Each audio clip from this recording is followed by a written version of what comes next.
Joe Cash, Section Coordinator and our host for the weekend. We chatted to Linda Mearman and she rang us and we chatted to her and I rang her and she chatted to me and she said, Joe, I don't know what you're going to do with him. And I said, oh, why? She said, you'll know when he gets there. Okay, so Shane rocks up. He's riding one pretty little Palomino, the other little Palomino's empty and the third Palomino's got a saddle on it.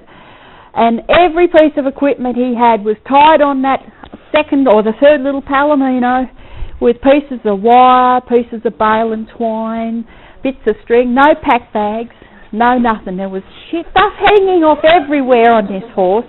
And he rocks up here, he said, I've lost me driver bone, and I've lost one of me boots, and I've lost a couple other things. And John said, well, you're going to need them. You're heading up into the high country. I won't need them, it won't be too cold. I said, gee, goodness gracious me. So he heads off. So John says, you can't go without it. So John puts him in the car, heads up, we find his driver bone, find 3 or 4 other things that he's lost up on the track, find his boot, and come down. We said, what are you doing for cooking? He said, I'll light a fire. I said, oh mate, you're in Victoria, you can't light fires. So we had to organise him to buy a little gas stove and educate him on how to cook on the gas stove. And then we discovered what he was consuming. His whole menu, from start to finish, was baked beans. Oh, we couldn't believe it. Said, mate, you can't eat baked beans that long. He said, I'll be right. So, geez, God almighty. And his first aid kit for his horse was as basic as you could get it. He took a 500-gram bag of salt. He had a horrific accident with, not a horrific, he had a bad accident with a horse in Healesville, up in Marysville. Went up there. What'd you do for your horse? Oh, he said, I washed it out, it'll be right, put a bit of salt in it. He got through, he got all the way back to Maryborough. Amazing man. He was a credit and an inspiration with his absolute casual attitude. It was just fabulous. We had another bloke here that John escorted off the property with a rifle because we couldn't get rid of him, and then 4 days later he showed up again. So he got going, but he was a bit sus. So for all the people that start these journeys, it's an absolute pleasure to see how they grow along the way and how they mature, and the life that they lead out there on the track is such a bloody shock to them. And we meet them before usually, during when they get here, and we meet them afterwards. And it's just an amazing pleasure. Like Preston and Catherine and Pam, and there's so many people here we've met through the trail. It's just awesome. Thanks, Joe. I'd now like to introduce Ross McCall. So we've done 3 stages, each of a couple of weeks. Well, we've done it with 4-wheel drive backup. I should say that we've done the Victorian section from Healesville to Cancoban, and we've done it in the luxury fashion, which is to say that we've taken a backup vehicle with us. I know the correct way is to do it with the pack horses, but the difference in our perception is, instead of having the cold baked beans on toast that night, you've got the beef bourguignon and the red wine. So we go for the luxury version. You've got to allow that. Doing the Victorian bit was the water. There are fabulous rivers when you can't be sad. The Taggart River, from which John and Joe know very well, but you go up beside the Taggart, and this is the Keppel Falls. The next one, let's stop here a minute. I've got to put in a plug for these Icelandics. If you want to do the job, you've got to get an Icelandic. I won't put it any higher or lower than that. This is Rumps Flat, and this is on Skeens Creek. This is an unashamedly promotional attempt to tell you how good the Icelandics are. These are the Icelandics still standing up, And there are Kevin and Sue's horses lying down.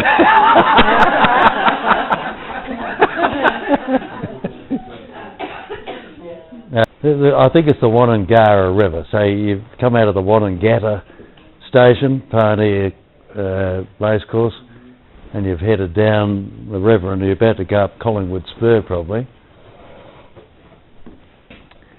Came down onto the McAllister near the junction with the Caledonia or the Caledonian River, and I think this is a bit further west along the cross it, and you have to several times. Incidentally, if you do it, don't take the advantage of Caledonian. Go west, for you get wonderful campsites as you go west. Pioneer Racecourse. This is Sue Thorburn showing her style with a horse on the Pioneer Racecourse thing on the Wollongata. Just before the races started. I know. Look, in my view, the ride from Howard Hut, this is the start of the Wollongata.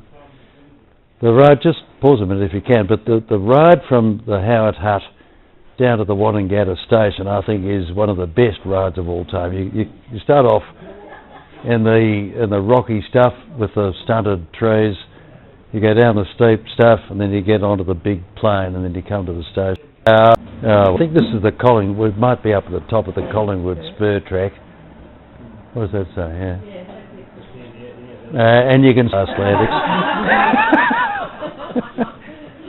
I think this is the Dago River on the way to Collins Flat, which is the second best campsite in Victoria. The best campsite is Rumps Flat.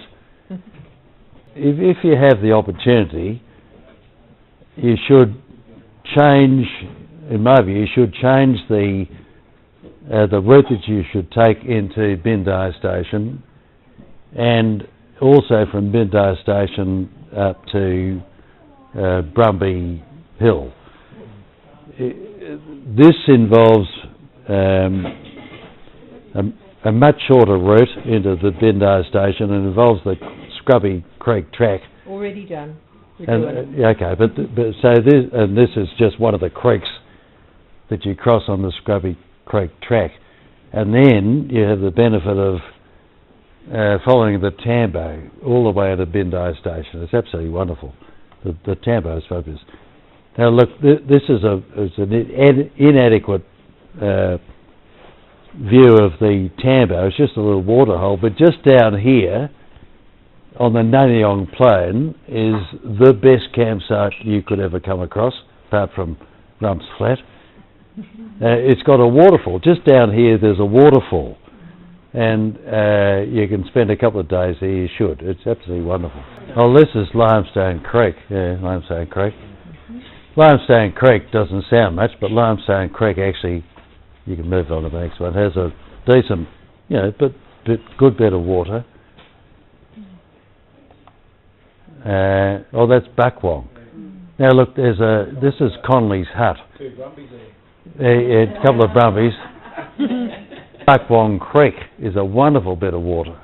It's only about that wide, but it flows fast, and you can have a good wash. No, I think this is right at the start, coming down the McCarthy's track, is it? Yeah, well, McCarthy's track's a bit challenging. It's the Murray, but I can't quite tell which bit it is. No, that's the north side. Tom Grogan. Yeah, okay. Righto. Yeah. So I suppose you should have 3 pictures of the Murray. It's pretty special. This is G High, I think. This is at the G High horse yards. And, just nobody would know about the G High River or the G High stream. It's just a wonderful bit of running water. After the Murray, this is crossing the Swampy Plains River. And, Swampy Plains River. There's a 65-metre ford to cross the Swampy Plains River. It's actually wider, I think, than the Murray. It's just a fabulous bit of water. Look at it. the water.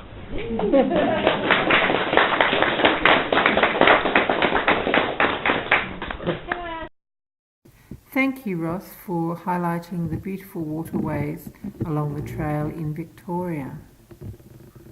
Next, I'd like to introduce Chris Anthony, who's heading along the trail in a northerly direction, walking.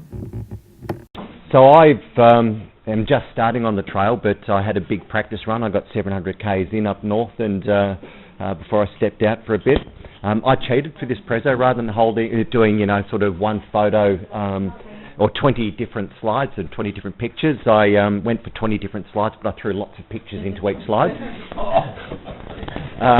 So there's always one. Yeah, no, there is. Yeah, that just cheap. All right. So 20 seconds up. Taste of the Bicentennial National Trail. So my first go at it started out May 17, and I was heading south.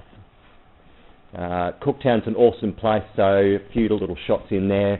I got there on the 15th and made sure that I did the Pacific Rim hike, and I probably hiked about 10 k's the first day looking for somewhere to stay. The first joint I went to, it was $80 for a night, and they were in the middle of Renaults, and I thought, oh wow. Anyway, so the key stats. So walking, 39 days, 29 days actually hiking, 10 resting, 5 of those unplanned through injury. Average 23 kilometres per day, 681 kilometres in total, B&T kilometres, and peak pack weight of 24 kilos. A little graph on the right hand side is just me plotting the kilometres per day, so a bit spiky. Had so far, it's only a little taste. I completed one guidebook up north. Just amazing scenery. It's what you get to experience every day. Just loved it. Some of the, like this one over here, some of the just the barren landscapes are just beautiful. You put a bit of moody clouds in the background, and it's just gorgeous going through there. So where's that? That was station towards Dora Creek. That section wasn't too bad. It was just Dora Creek through to East Hodge sections there, where you just head bush and have to follow bearings, and I didn't get lost too many times for that bit, because it was like, as long as the mountains on the left-hand side, I'm okay. You can got a big landmass to actually set your bearings to, but when it's undulating in the middle of the scrub and you just pick a sort of tree, I think I can hold that bearing. I didn't work out campfire, but after that I thought, no, I need to go to... That was at Ayton. I love that little spot just in the shelter there. That was just up from Bloomfield. I pushed on through Bloomfield and I started the Creb track, but I was pretty knackered after the first bump and just found a little spot by the side of the road. That was awesome. Some really cool spots. So many of them. Tonight, I had the whole top floor to myself. The pub food was great. The beer went down well after a long hike. Lots of locals that just listened to me cracking on. It was just awesome. Lots of friendly critters, these guys, I just walked right up to them and they were tame. The wild brumbies, they were just so awesome. The stallion would separate out of the herd and come charging towards you, and you'd stop and I'd be getting a photo, so I'm not moving. It was like, oh, okay, he kept on coming up towards me. And I'd take a step and go, oh, and he'd spook and then charge off. Big brave lad. This little guy down here, that was so fun. That was at Inn at Hot Springs, so he thought he'd just jump up and have dinner with me. He thought, dish me up, please.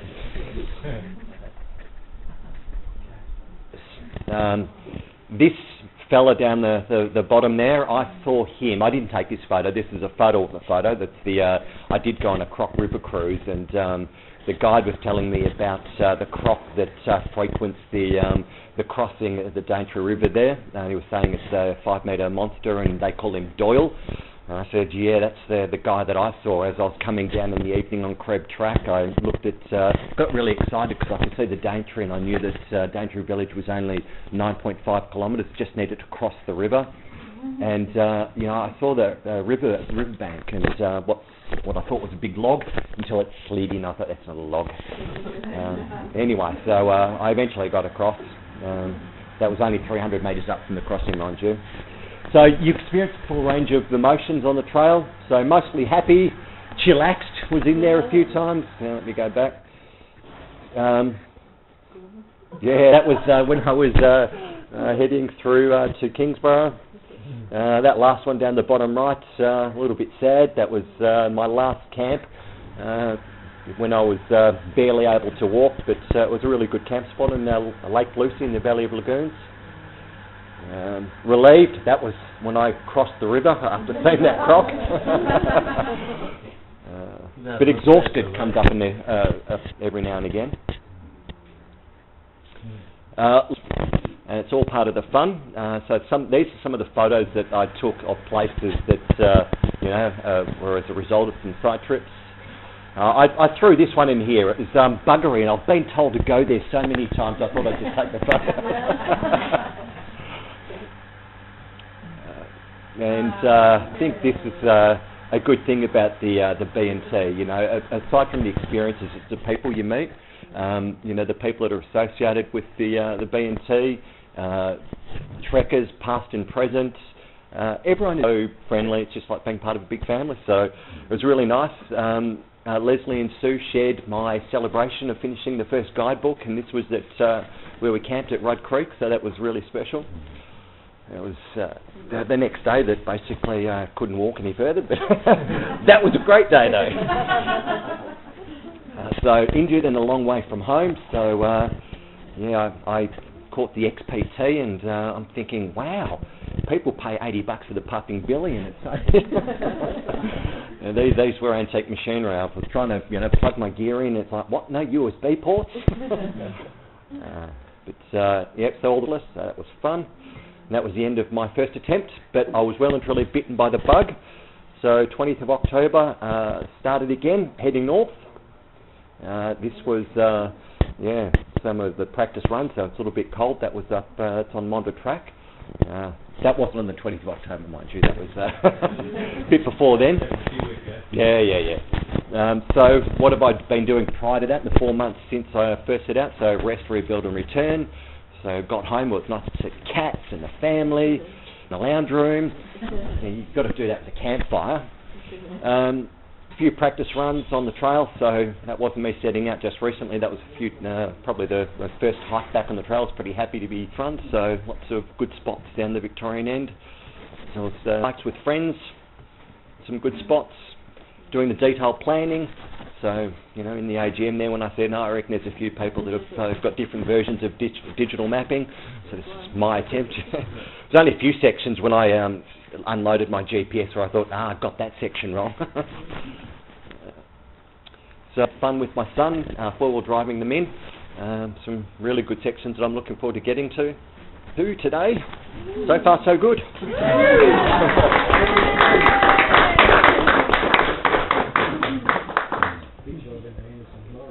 Thank you, Chris, and I'm sure we're all looking forward to hearing and reading your blog over the next year. Finally, I'd like to introduce Vincent Brulé, who is a cyclist who rode on the trail a number of years ago. This picture of the first day from Healesville, the departure. That's the bike setup, and this is when Michelle, my partner, dropped in Healesville, and we said goodbye to each other without really knowing how the next few months is going to look like. This picture is the second day at the hut, and didn't expect freezing temperature, and everything is frozen. So it's hard to know what sort of gear to pack, and if it's going to be cold or hot, and kind of try to have everything to suit all the type of weather. But this is climbing the Shingraf. It's all very, very steep, and the picture doesn't really show it, but it's from Healesville to Romeo. It's mostly pushing and dragging the bike uphill and pretty much doing bench press 8 hours a day, which is very exhausting, and just keep on drinking water. That's a few days later. In the morning I was eating, and it was a very steep hill, and I spent the evening in this nice toilet that had an amazing view without any door. So it was very pleasant actually, but the next day I was looking a bit sick, and that your health affects a lot how your day is going, especially on a bike. This is the unpacking, repacking. So I was receiving parcels, food drops that sort of parcel sent to me and prepared before, and you got to take everything out of the box and put it back together so that it fits on the bike with about 6 to 12 days worth of food for each parcel. This picture is to kind of a perspective of the sort of track we go through, and it's very steep. It's just feels like climbing a mountain, and then when you get to the top, you go down and back up again. So that's the first 500 kilometers to Mayo. But there wasn't too much drama. That doesn't happen too often, but when it does, the bike is pretty heavy with 60 kilos of gear, so it's a bit awkward. And also I lost the cover of my pannier, and I had to backtrack for 2 hours. And so it's a hard decision when you have to backtrack, but piece of gear is a piece of gear, and they're all important. Near Canberra, my tent, the ropes sort of snapped, and my tent collapsed in the snow, and it was already pretty damaged, and the snow sort of finished it. And I found it, under a lot of snow in the morning, and I was a bit in panic, national parks, but turns out I was not too far from Canberra, so I made it to Canberra and bought a cheap tent to replace it. The gates, that's an issue, even more for horses, but on a bike it's still kind of the biggest inconvenience on the trail is when you got the combination wrong, or the access wrong, or you didn't call the right person, and you have to unload everything and repack on the other side. That's me with a new piece of gear in New South Wales, which is wood sort of stove, and piece of gear can make a big difference to your journey and make something a bit more comfortable, give you some warmth, and just make you happy. So it's important to have a little bit of comfort once in a while and get something that you enjoy using. I'm meeting with Sue and her husband and Bob, I think that's his name, the horse, and who told me it's probably going to be hard to continue along the BNT moving forward because of the river flooding, and it'll be like swimming with a bike across the river 10, 20 times, one side to the other. So I decided to not do the BNT anymore.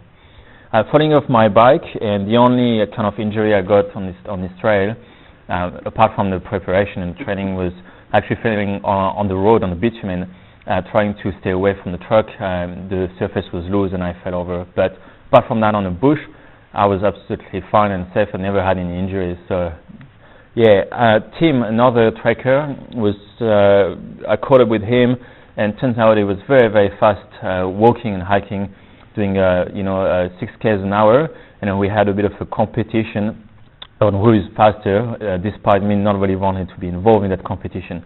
A nice block, but a bit competitive and pushing it very hard. In Brisbane, Michelle, my partner, sort of flew back to Victoria, and you can see my bike on the train, going to back on the trail. A bit of a difficult time, it's been months and months on the trail by myself to go back alone and endure that isolation. It was a kind of a big it's me still fit at that time and doing some acrobacy to celebrate the challenge and making it halfway through, and super happy to be in Queensland and hoping for nice and warm weather all the way to Cooktown, really. Near Rockhampton, 60 km from the city, after a visit at the mechanic, something went wrong and the dryer was just all in pieces. Fortunately, I had the phone number of the mechanic on the bike shop, and he came to pick me up, and we made it back to Rockhampton and spent another 2 days to repair the bike, and yeah, off we go. That's my birthday, 20th of June, alone in the bush, and it's not something that's unpleasant to me. It was just a good way to celebrate my birthday, and it was warm and nice. I was just a bit exhausted at that time in the picture, and that's why I'm not smiling, but actually quite happy overall.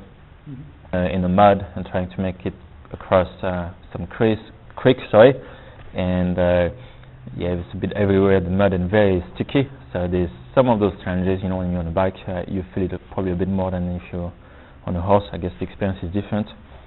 Transport. Food-wise, on a bike though, you eat a lot, and that's probably a portion for 4 or 5 people, and I was able to have for myself. And usually I would go for one dinner and another one. As long as people offered, I would just keep eating and never stop. It's just eating and eating constantly, and spending those calories on the hills. That's in North Queensland near Mossman. Stuck 20 k's through the bush, a lot of fallen trees after a cyclone, and in the end I was stuck and spent the night in the bush, kind of a bit confused about what to do. It was raining, I was a bit sore, and I wanted to make it, but I had to backtrack and repair the bike. It's 3 days delay. And that's the end in Cooktown, top of the hill, looking at the beautiful scenery after 5 months and a half on the trail. Thank you, Vincent, for giving us the bike rider's view of the trail.